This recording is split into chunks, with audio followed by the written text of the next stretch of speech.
What is up, everyone? I'm Kimmi Chex, that is Adam Rank, and this is NFL Fantasy Bites. Adam Rank, it is week 8. We got a TNF game kicking off in just a few hours. How are you?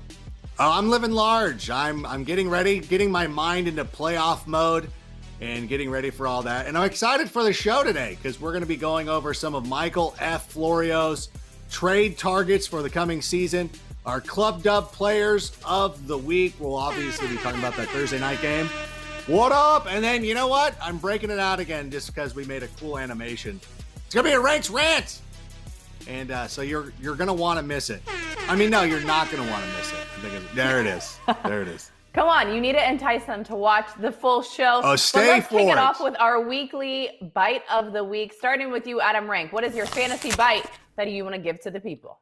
Well, you know what? I want to talk a little bit about Justin Herbert, who is having one of the greatest rookie seasons for a quarterback that I can remember in quite some time. And I know some of you will be like, what about Mahomes? Mahomes played one game during his rookie season because I threw this out one time and somebody thought they were going to hit me with that one. But Justin Herbert has been amazing. Since week 4, Herbert has averaged more fantasy points per game than anybody in the NFL, coming in close to 30 fantasy points per game. He's also on pace for the most fantasy points by a rookie quarterback in NFL history, and he didn't even play in week 1. Obviously, the record holder right now is Cam Newton, who was amazing during his rookie season as well. And this week, Justin Herbert is going to go on the road and play the Denver Broncos.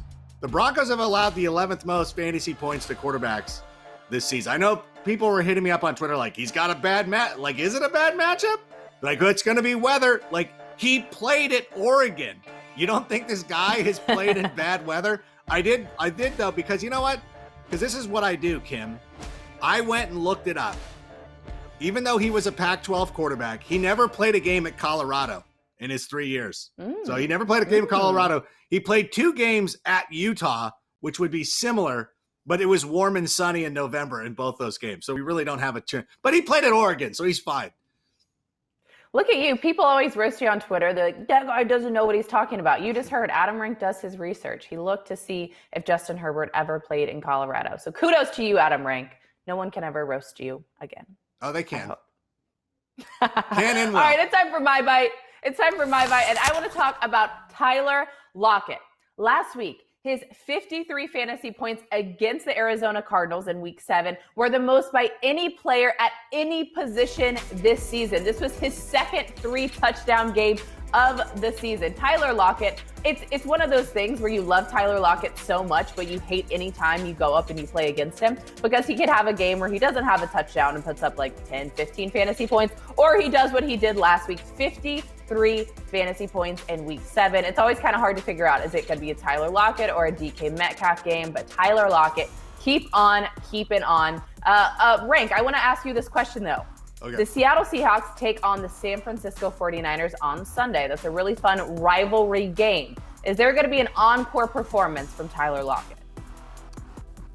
I would think so. I think we looked at his recent production coming into that game against the Arizona Cardinals. I say we because I want more people to take the blame. No, I did. I looked at his recent trends of not being consistent enough, and it scared me because this Cardinals defense is actually really good. Like, you wouldn't know it from watching Sunday night's game, but they did do a nice job against DK Metcalf.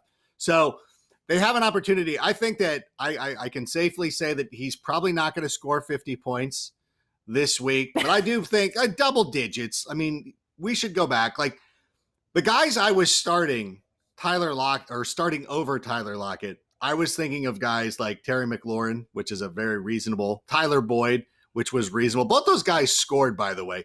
Chase Claypool was an obvious miss, so like, yeah, I got a little too full of myself on that one. But I think that, wherever you have Tyler Lockett, he's probably your wide receiver 2, wide receiver 3. It's fine. Start him. I mean, it's going to be a good matchup. It's going to be a good game. He's got Russell Wilson. I should know better, but come on. Okay. So start Tyler Lockett. That's the theme of sure. this whole thing. As a reminder, if you ever have questions, just tweet us at NFL Fantasy, tweet Adam Rank, tweet myself, tweet Florio, tweet the whole squad. We want to make sure that we answer your questions. We make sure that we get your lineup set so that you can bring home a fantasy championship. Rank mentioned earlier, we're getting closer to fantasy playoffs. So this is a time where you really want to make sure you're bringing home a dub each and every week. And we're in the position to help you do that. Speaking of social questions, we have a few that we want to get to. Adam Rank, I'm going to start with you here. Okay. All right, M. Ferrari. Love that, M. Ferrari. Do you think he has a Ferrari? No, of course he does. It's a dream. Okay, Adam Rank. I have Teddy and Lamar on my team. I can't decide who to start. Teddy has the pitiful Falcons, but Lamar is Lamar, so even the Steelers might not be able to stop him. They stopped him last year. They held him to 11 fantasy points. They intercepted him 3 times, but he did get 70 rushing yards. So he always has that floor, which makes him safe. And so here's my thing with that. And if you're a brand name person, then you're going to go with Lamar. But if you're a matchup-based person, you're going to probably go with Teddy Bridgewater because the matchup is too good. It reminds me when I was a youngster, Kimmi, back in the old days, and my parents, we would go on vacation. Like as a little kid, you're always like, hey, can we go to Taco Bell? Can we go to whatever, like any like QSR that you're familiar with?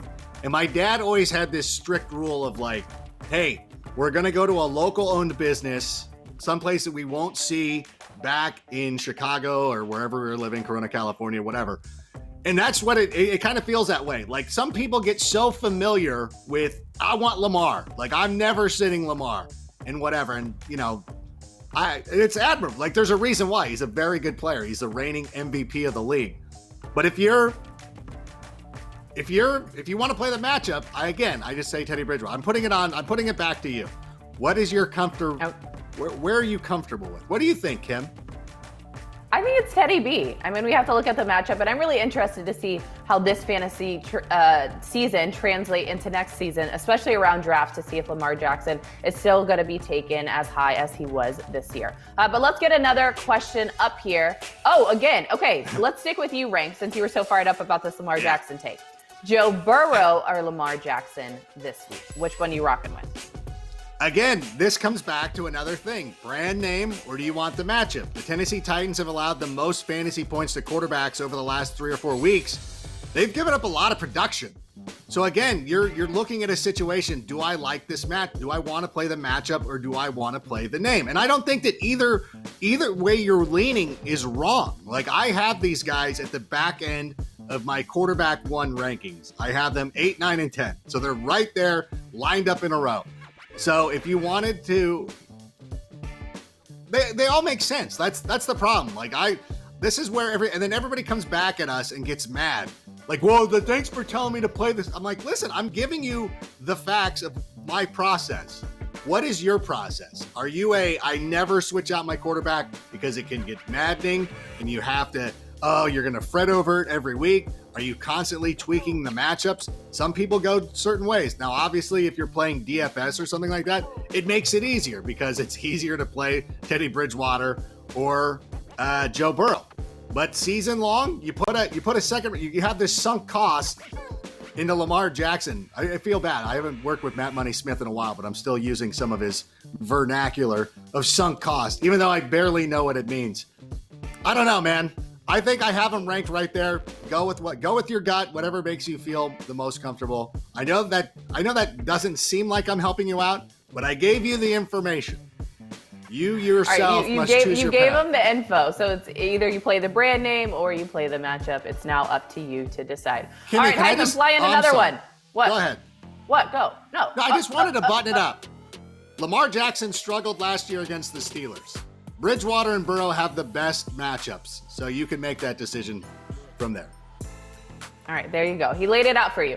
All right, I was going to try to read this handle, but I don't want to butcher it. So this fine gentleman, he tweeted at me, I need your advice. Who should I start, Josh Allen or Ryan Tannehill for week 8? All right, Josh Allen is facing the Patriots. Ryan Tannehill he's going up against the Bengals. So that Joe Burrow you were just talking about. Yeah. I'm going to rock with Ryan Tannehill on this one. And it sucks because I do have shares of Josh Allen in a few of my leagues. But Josh Allen, weeks 1 through 4, he was averaging around 30 fantasy points per game. But in weeks 5 through 7, it's less than 15 fantasy points. He struggled really badly. It's an incredibly tough matchup against the Patriots. And Ryan Tannehill. I did not know that Ryan Tannehill was going to be as productive as a fantasy quarterback as he has been. Last week, you're looking at this clip right now. He played the Steelers, and he was still able to put up productive fantasy numbers while Derrick Henry also still led the team in rushing. So it goes to show they can have a good run game, but Ryan Tannehill is also going to be able to air out the ball to his receivers like A.J. Brown. Now, going up against the Bengals, they have allowed a combination of Baker Mayfield and Phillip Rivers, two not-so-hot fantasy quarterbacks, to throw for almost 700 yards and 8 touchdowns over the last 2 weeks. So because of that, I'm going to rock with Ryan Tannehill. I like that call. Is that okay? Was that good? No, I like that call. Again, I think these are two quarterbacks that are ranked closely together for me. It also brought to mind a note about the Steelers is that they are susceptible to air yards, which really isn't necessarily a huge part of Lamar Jackson's game. Although it could be, if you want to perhaps take a chance on Marquise Hollywood Brown. If they can establish the run, which is going to be tough to do against the Steelers. But I know we're going back to Tannehill. Tannehill has been one of the most productive quarterbacks since he took over from Marcus Mariota last year. And to me, I forget which show we were doing. We do like 50. But we were talking about Tannehill against the Steelers and had no reservations. He's been so consistent that I wouldn't even worry about it. Josh Allen, I think, is going to be a good start as well. I don't know why these guys have these decisions. Like, why do you have these quarterbacks? Yeah. I know. I'm like, what league do you play in? Let me get in on that. All right. Adam Rank, last one in this block. Le'Veon Bell in his revenge game or Ezekiel Elliott. Standard scoring. Yeah, it's come to this. It hasn't come to this. I'm still going to go with Ezekiel Elliott here. I like Le'Veon Bell, and as a matter of fact, I'll touch on him a little bit later on in the game. I'm going to go with Ezekiel Elliott. I don't know why these are your two options. Like, who do you start only one running back? Who is your other guy? Like, if you're like, oh, I have Alvin Kamara and Ezekiel Elliott, then like, okay, I get that. I'm curious to see what the full roster looks like if you could perhaps flex one of these players. And it's tough for Ezekiel Elliott. I think one of the biggest problems for the Dallas Cowboys this season is the offensive line. They had an early retirement. They've had a lot of injuries. Now they're having, some fluidity at the quarterback position. And so it's going to make it tough for Ezekiel Elliott to get room. And I think the last time we saw him and he was fumbling the ball over the place, he's trying to do a little bit too much. And I think if they can just find ways to get him the ball in space as well, too, because he can catch the ball out of the backfield, I think he can rebound. So I'm not ready to pull the ripcord on Ezekiel Elliott just quite yet. So I would obviously start him. And without seeing your roster, I would try to find a way to flex Le'Veon Bell. Okay, I love it. Start Zeke, flex Le'Veon Bell. Reminder, if you have questions, just tweet out at us and you can maybe get featured in the show. But it's time to go to a break. And when we come back, Michael F. Fantasy Florio, he's swinging by to give us his top 3 trade targets. And there are some big time surprises on his list. It's time to go big or go home because we are closer to bringing home a fantasy championship. You're watching NFL Fantasy Bites. We'll be right back.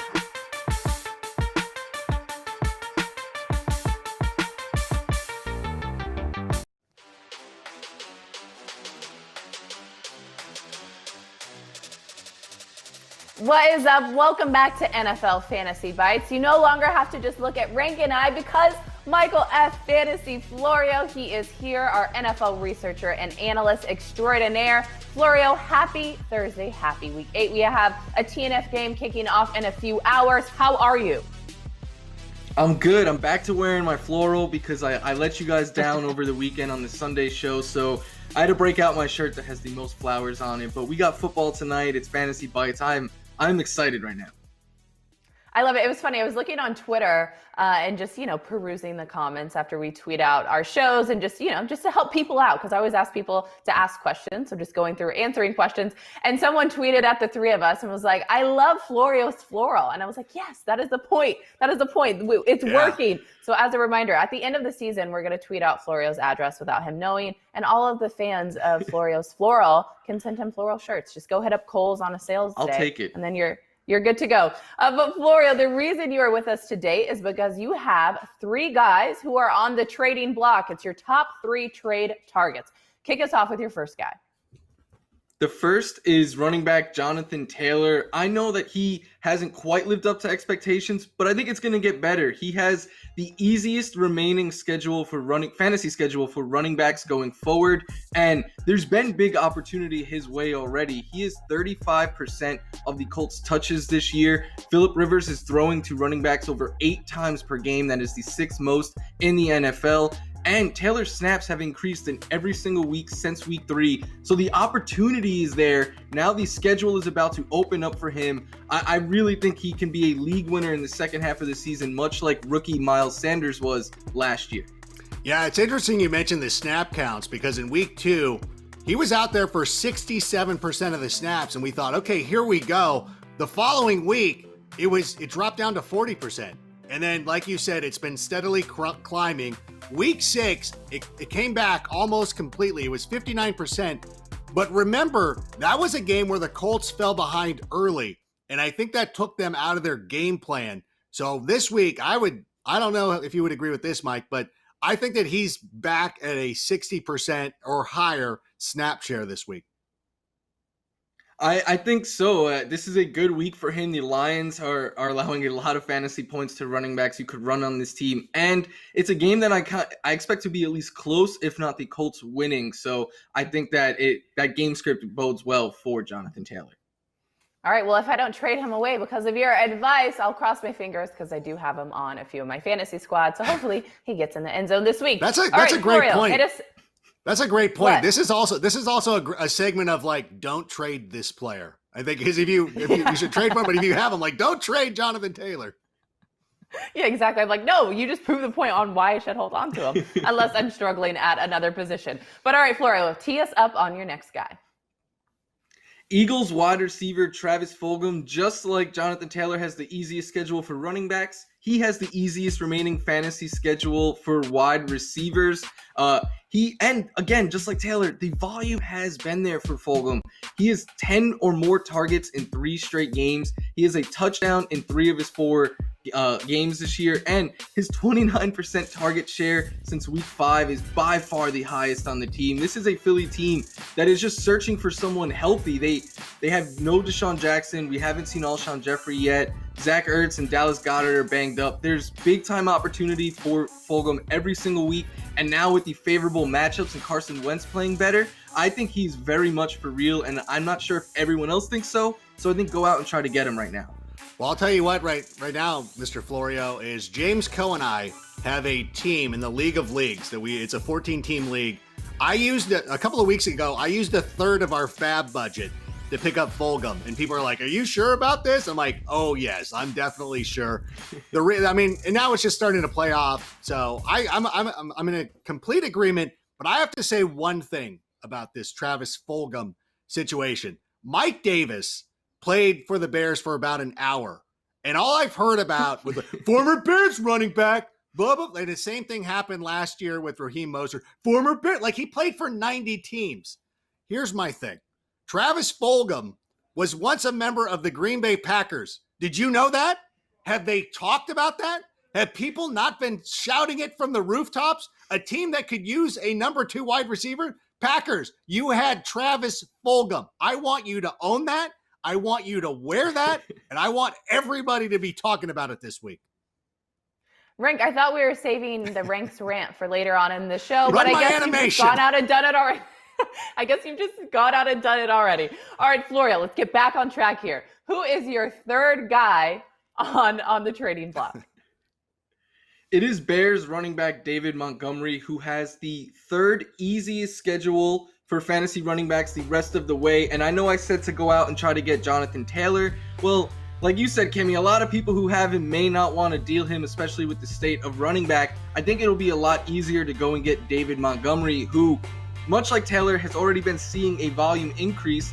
He has 17.3 touches per game this season. That's in the top 20 amongst running backs. But what I really like is the targets since Tariq Cohen has gone down. 6 per game. That is since week 4. That is tied for the second most amongst running backs. The yardage hasn't been great, but he's going to get the opportunities each week. He's going to get the goal line opportunities as well. And now with that schedule improving and really opening up the rest of the way, I think he can be a very sneaky RB2 with a lot of upside. I don't know. Florio, I'm getting the same feeling I got when I read Jay Cutler's Instagram today. I'm just not sure about what I'm seeing here. I want to believe that it's true. And you wonder, too, if Matt Nagy is eventually going to give up the play calling duties to Bill Lazor, if that could switch things around. But I think ultimately they need some help on the interior offensive line. That, to me, is a little bit of a problem. I really wish that they would go out at the trade deadline and try to swing some sort of deal. They're really in it. I know everybody wants to write the Bears off because of one bad game. I want to remind them, everybody, they beat the Tampa Bay Buccaneers, the team that humiliated the Green Bay Packers the following week. And I don't remember anybody writing off the Green Bay Packers, but apparently one bad game for the Bears on the road against one of the best, if not the best team in the NFC. And apparently they're the worst team in the history of organized football. But whatever, go on. You know what? I'm with you. You've convinced me. Maybe I will go out and try to get as much David Montgomery shares as possible. All right, guys, that was Rank's rant part 2. You guys are so lucky. Roll the animation. Roll it. Let's get to some social questions while we've got Florio still here. Hide them, roll them in. All right. Oh, this guy tweeted right at you. Kevin wants to know, should I start Melvin Gordon or Myles Gaskin in week 8? What do you think, Florio? I'm going with Myles Gaskin here. He's getting safe production right now with 14 or more fantasy points in 4 of his last 5 games. He's also been used in the passing game, seeing a consistent 4 or 5 targets a week this year.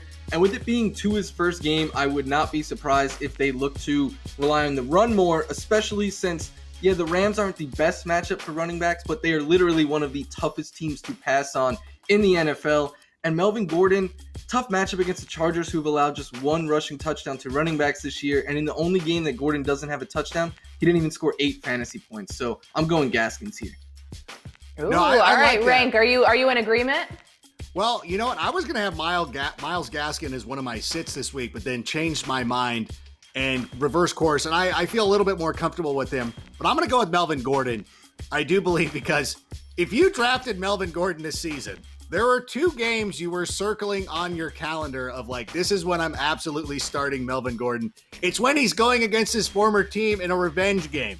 And I know it's dumb, and I know that Charger fans will point out, hey, we offered Melvin Gordon a lot of money, but you know what? That's not my narrative, and I don't want to hear it. I'm just thinking revenge game. But I do think that with Philip Lindsay in the concussion protocol, that they're going to have to give him the ball an awful lot. I know he's going to be a little bit touchdown dependent. Mike makes a great point with that one, but I just feel a little bit more comfortable with Melvin Gordon this week. All right, hate to go against you, Florio, but I'm going to swing and agree with Rank on this one and side with Gordon as well. All right, let's get another social question in here before it's time to say bye to Florio. All right, Adam Rank, so we'll start this one with you. Would you rather start Matt Ryan, Kirk Cousins, or Baker Mayfield? Thank you. Which one, Rank? Oh, you're going to me. Oh my gosh, I was waiting for I was giving the floor to Florio. Marshall Douglas says, oh, he went Adam straight Rank. to me. Pay attention. Okay. My mistake. Marshall, I am so sorry. He's got a Walter Payton avatar as well, so I apologize. I'm going to go with Matt Ryan. Yeah, I'm going to go with Matt Ryan in this one. And I wish I had a good reason. I'm looking at your options. I want to see this waiver wire. Is there not anybody you could? I would almost want to go to the waiver wire and pick up Jimmy Garoppolo this week against the Seattle Seahawks.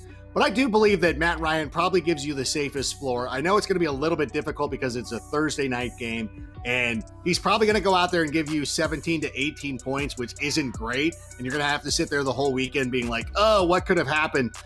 Kirk Cousins concerns me. The last time he played the Green Bay Packers, I know if you just look at the game total, you're going to be like, he had a great game against them, but the Packers dominated him.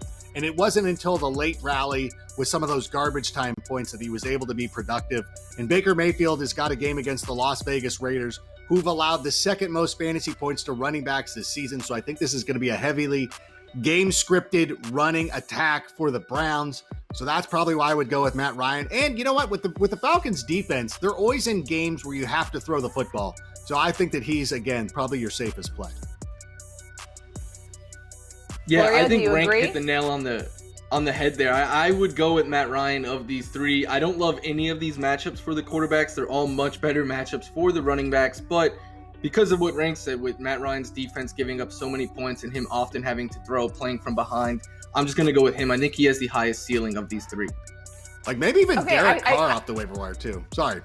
No, I want to be a contrary on this one, because you guys are both saying Matt Ryan, and I never thought I would say this, but let's talk about Baker Mayfield for a second. You guys, he put up almost 30 fantasy points last week. The guy threw 5 touchdowns.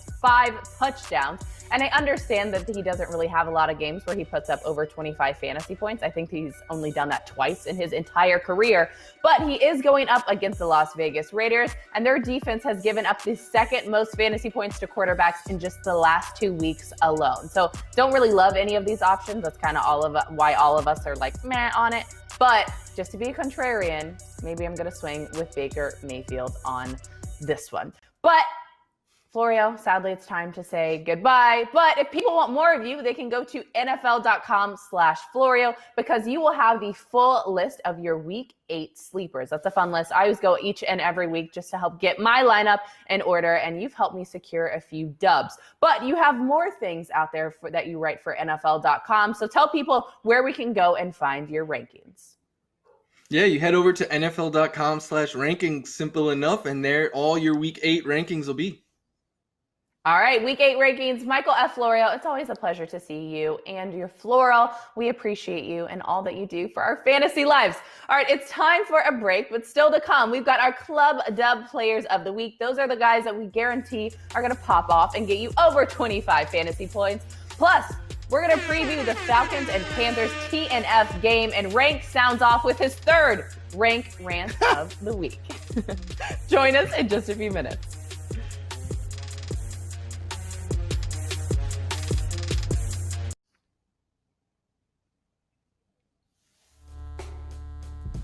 Last election, millions of voters were unable to cast their ballots. Why?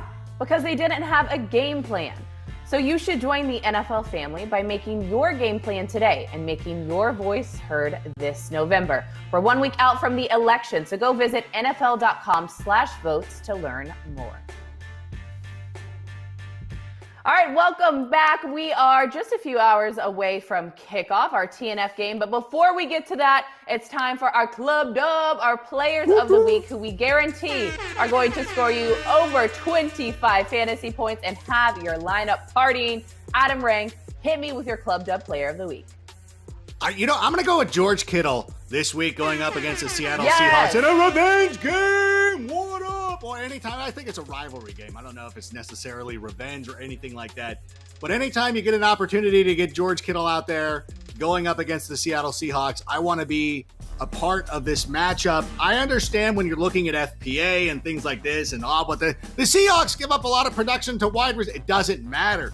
George Kittle is the top pass catcher of the San Francisco 49ers. They're going to give him all the opportunity to get down the field. They're going to watch the way that the other teams have attacked the Seahawks defense. And even though that Kyle Shanahan loves to run the football, I think this is a primetime opportunity for George Kittle. And he's going to go out. He's going to show everybody why you need to take these players in the second round and why they're so valuable to your fantasy team. While you're sitting there streaming Greg Olsen or Ian Thomas, I'm starting George Kittle, and I'm going to be loving it as he gets more than 25 fantasy points.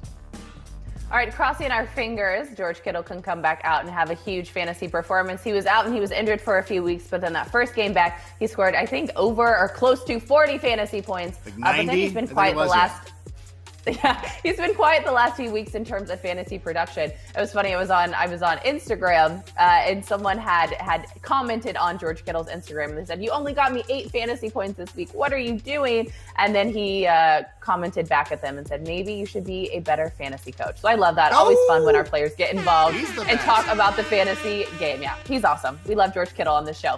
All right, it's time for my Club Dub Player of the Week, and I am rocking with Tyler Boyd this week. We're talking about Joe Burrow and how we think he could be great versus the Tennessee Titans, but I guarantee that Tyler Boyd is going to be even more great because the Titans are allowing the 4th most fantasy points per game to wide receivers this season.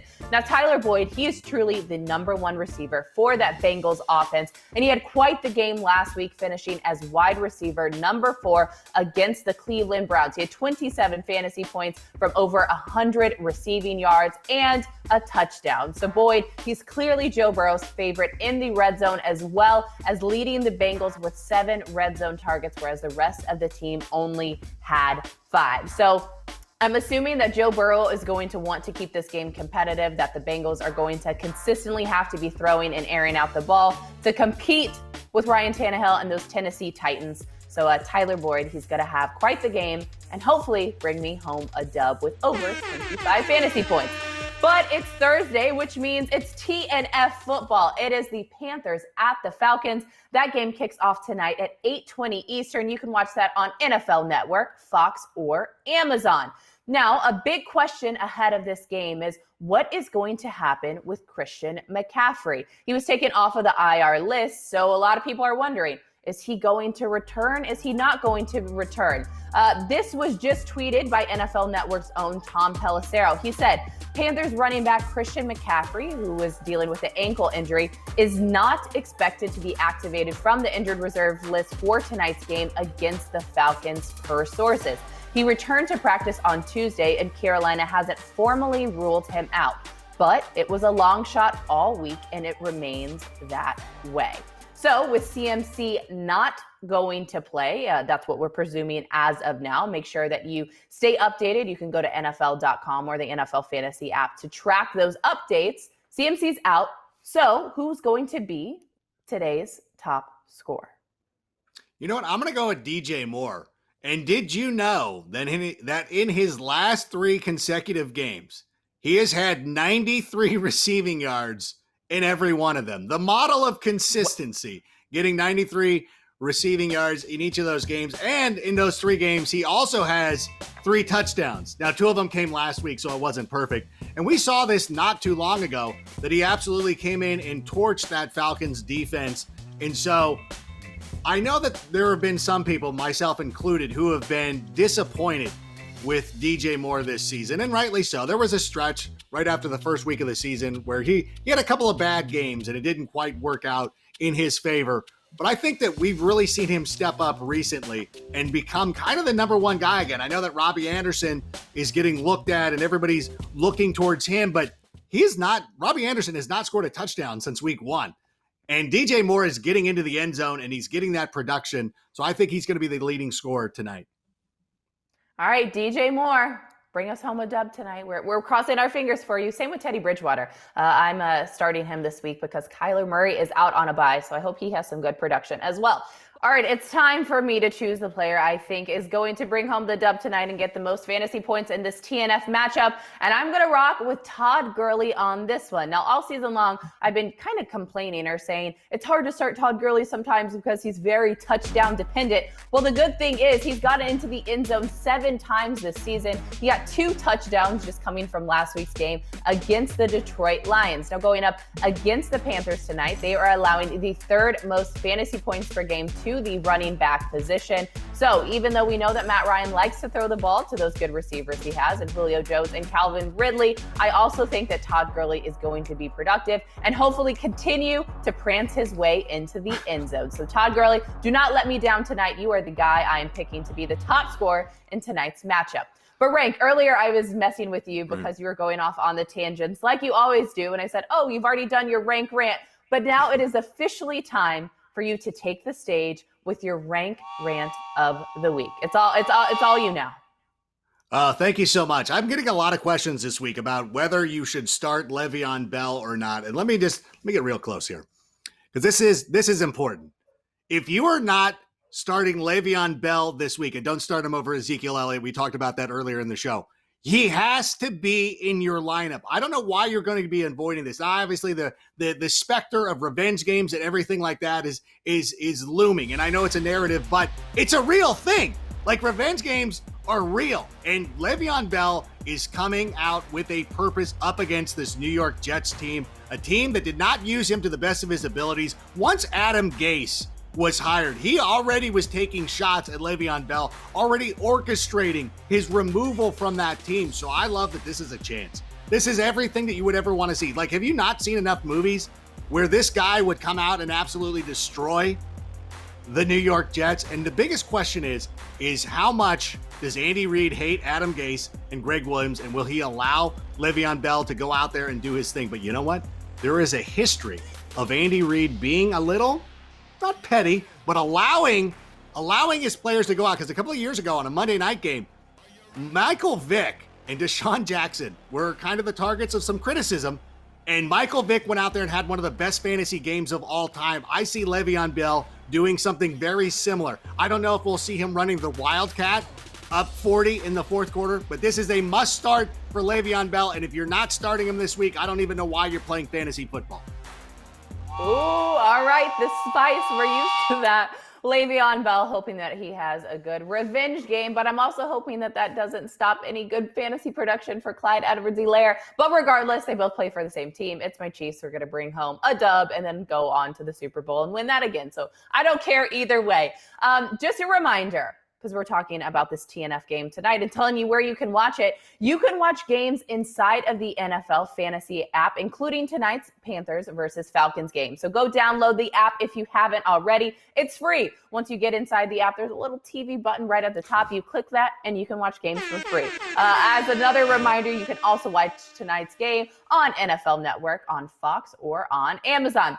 This is going to do it for us today, but we're back on Sunday. Our show is called NFL Fantasy Game Day, Sunday morning, starting at noon Eastern in the NFL Fantasy app, which I just told you to download, in the NFL app, on NFL.com, Facebook, and on YouTube. We'll have all the latest injury news. We'll help you with your top starts and your top sits and even more. So thank you guys so much for joining us this week. I'm Kimmi Chex. That is Adam Rank, and this was Fantasy Bites.